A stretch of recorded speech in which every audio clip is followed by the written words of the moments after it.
बात करिए तो सतत 7मा दिवसे अमदावाद एरपोर्ट पर इंडिगोनी फ्लाइट कैंसल थवाथी क्राइसिसनी हालत यथावत है। अमदावाद एरपोर्ट पर इंडिगोनी 18 फ्लाइट कैंसल थई है, जेथी हजारों मुसाफरो अटवायेला है। गत 6 दिवसमां 350 थी वधु फ्लाइटने रद्द करवामां आवी छे। फ्लाइट कैंसल थवाथी मोटा भागनी अमदावाद दिल्ही, अमदावाद मुंबई और अमदावाद बेंगलुरु रूट पर असर थई है। इंडिगोनी फ्लाइट रद्द थता परेशान मुसाफरोनी मदद माटे रेलवे तंत्र आगळ આવ્યું છે અને રેલવે વિભાગનું એક હેલ્પ ડેસ્ક ગોઠવવામાં આવ્યું છે, જ્યાં રેલવેના અધિકારીઓ પેસેન્જરને સલાહ આપીને મદદરૂપ થઈ રહ્યા છે। 10 દિવસ પહેલા ઓલરેડી ટિકિટ બુક કરી હતી અને આજે મોડાસાથી અહીં અમદાવાદ એરપોર્ટ સુધી આવ્યા ત્યાં સુધી ના કોઈ મેલ નથી, કોઈ મેસેજ નથી, કોઈ ઇન્ફોર્મેશન નથી ઇન્ડિગો તરફથી। અહીં આવીને ચેકિંગ ટાઈમે ખબર પડી આપણને કે મારી ફ્લાઇટ કેન્સલ છે અને કેન્સલ એમણે એવું કીધું આવતીકાલે તમારી બીજી ફ્લાઇટ છે રીશેડ્યુલ। અમારે સાહેબ 45 દિવસ થઈ ગયા ઓછામાં ઓછા ટિકિટ બુકિંગ કરાવી હતી। કેવા પ્રકારની હાલાકી પડી આટલા દિવસ? હવે હાલત તો આગળ જઈએ તો ખબર પડે સાહેબ। અહીં તો બિલકુલ ના પાડી દીધું, શું કરીએ સાહેબ? બાળકો શું પ્રાથમિક વ્યવસ્થા કરવામાં આવી? હવે અમારે ટિકિટ કન્ફર્મ કરી આપી સાહેબ, અમારે બહુ હેલ્પ કરી છે।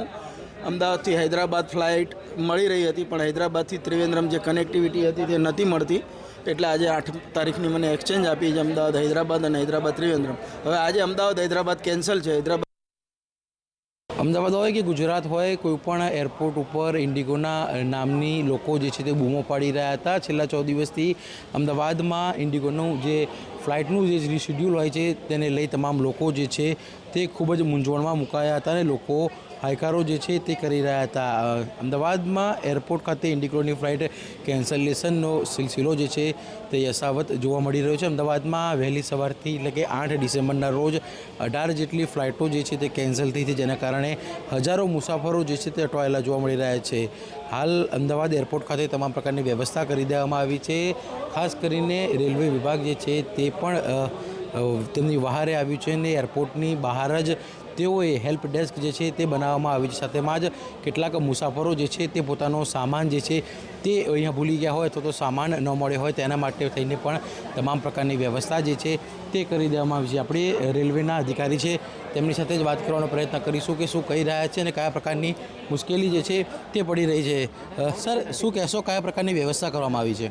આપણે ઇન્ડિગોના કારણે જે બી પેસેન્જર્સને તકલીફ પડી રહી છે એમના માટે એક હેલ્પ ડેસ્ક રેલવે અહીંયા શરૂ કરાયું છે, જેનાથી જે બી પેસેન્જર્સને અમે સીટ અમારા સાઈડથી પ્રોવાઈડ કરી શકીએ રહ્યા છે, અમે કરીએ છીએ।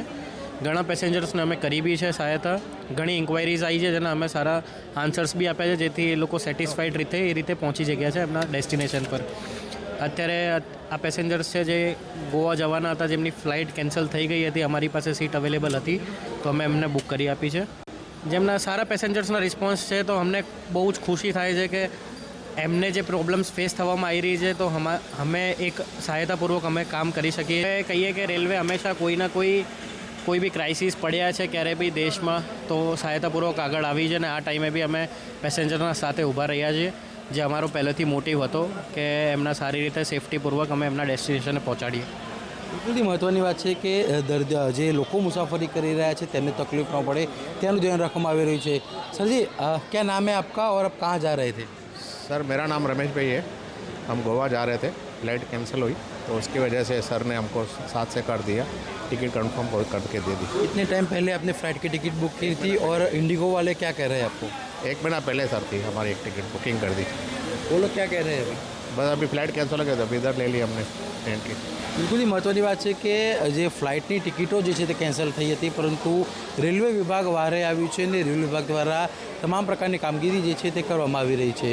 જતીન બારોટ, GSTV, અમદાવાદ।